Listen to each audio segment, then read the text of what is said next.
Football's most inappropriate moments. And I don't just mean the kind of inappropriate Luis Suarez did in this video, or the time a football official caused a worldwide controversy.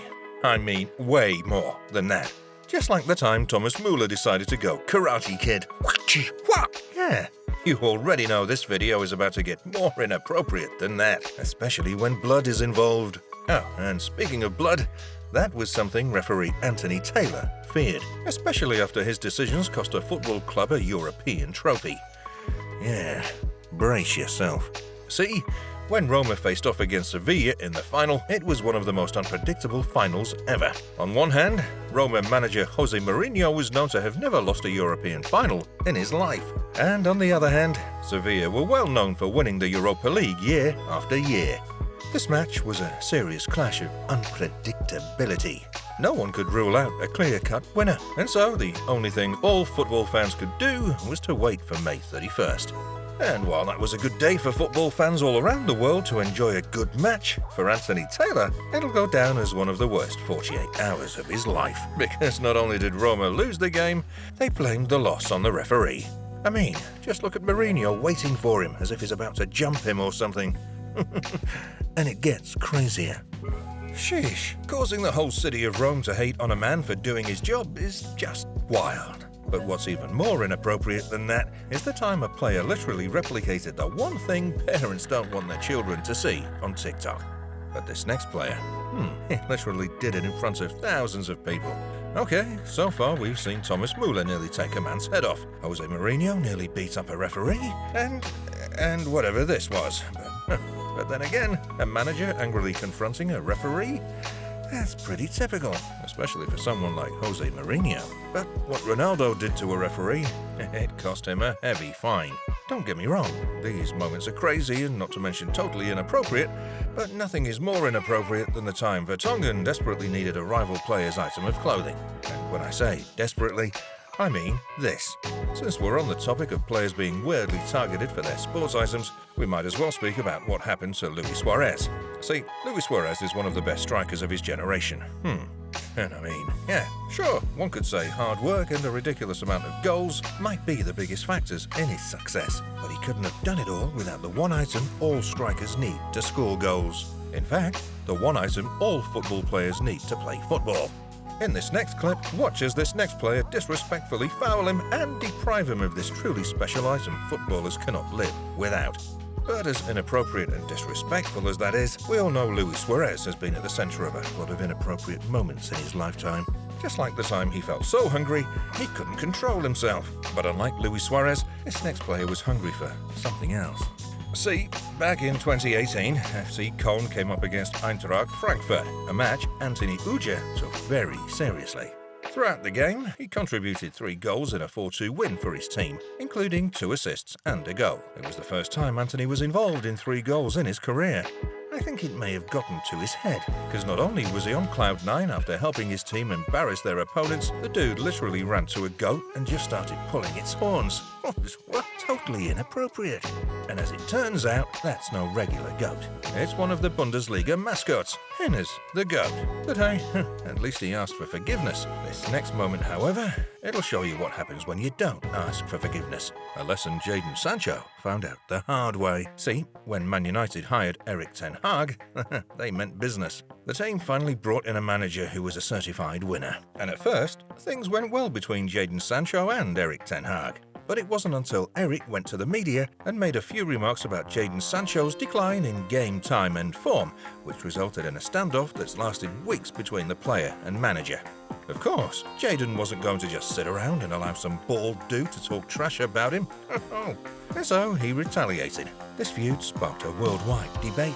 Was Erik ten Hag right to call Jadon Sancho out? Why did the player retaliate instead of taking responsibility? And it raised a lot of questions about Erik ten Hag's man management skills and Sancho's work ethic as a Man United player. But it doesn't just stop there. It gets crazy, all right. Because during a match against Burnley, Jadon Sancho did something totally unexpected. See, after taking time off to process the drama between him and his manager, Jadon decided to hang back at home and put on some football. And now, of course, with Man United playing a game the same night, one would think the player would eventually put his pride aside and watch his team play. but instead, Jadon Sancho was playing with himself. Okay, I meant he was playing FIFA. Right. Apparently, this gamer by the name of LeeX_ destroyed Jadon with 4 goals to 1, while Manchester United won their match against Burnley. A night to forget for Sancho, indeed. But anyways, after receiving a lot of criticism, Jadon had to deactivate his Instagram and focus on himself. I mean, after all, and above everything else, we should all show kindness to one another because mental health is really important. But so is physical health. And by this I'm referring to the long time a fan almost got beaten up by a football player. Yeah, it's crazy. But before that, we got to talk about Cristiano Ronaldo again, especially the way he acted back when he played for Manchester United. In a match against Tottenham Hotspur, the manager told CR7 to warm up and get ready in case he's needed as a substitution. But as time went on, the less likely it was looking for Ronaldo to feature. And with Man United winning comfortably with 2-0, it was clear that Ronaldo is not coming on. For someone like Cristiano Ronaldo, being used as a substitute in itself was already bad enough, but to make the wait a whole 20 minutes just to not play him in the end, if you ask me, that's kind of disrespectful. But more importantly, as a true professional, it was very inappropriate for someone like Cristiano Ronaldo to just leave the stadium way before the game was even done. He didn't even thank the fans for supporting the team against a tough opponent. No wonder the fans were angry. Yeah, some went as far as to call for Ronaldo to leave the club. I guess you could say that Cristiano Ronaldo is a prime reason as to why fans are important in the game, and that they should be respected at all times for obvious reasons. And by that, I mean the total opposite of what Messi did during the El Clasico derby. Barcelona were playing Real Madrid at the Santiago Bernabeu. The atmosphere was so vibrant that most of the Barcelona players were left agitated and couldn't really concentrate on the game itself, especially Messi, who was left frustrated for much of the first half. Thing is, the Real Madrid fans knew he was a threat, so they were constantly swearing at him and booing him and jeering at him. It's no wonder Messi had enough and did this. Look, I'm no referee or anything, but maybe kicking the ball straight at a fan is probably not the best thing to do, especially when you're the GOAT and should be setting a good example. But this moment is nothing compared to the time fans literally protested their own club from signing a player. See, although football is a transactional sport in itself, one thing remains. The fans are everything and they're always at the centre of attention. So, when they don't like something done by a club or by a player, they're not afraid to voice it. And this was a hard lesson learned by Romelu Lukaku. Juventus FC were in the market for a new striker, and so, when the club started contemplating a signing for Romelu Lukaku, fans were quick to act and voice their disapproval. Dang, I can't begin to imagine what Romelu Lukaku must have gone through when he saw that.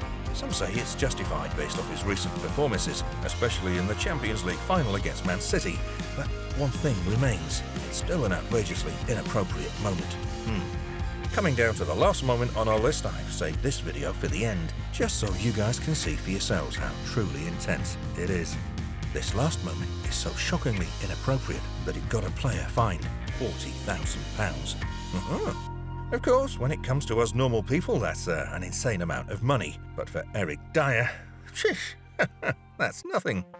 See, back when Tottenham played Norwich City, one man found it hard to focus on the game, as he was constantly distracted by something happening in the stands. And as soon as the final whistle blew, no one, and I mean no one, was prepared for what Eric did next.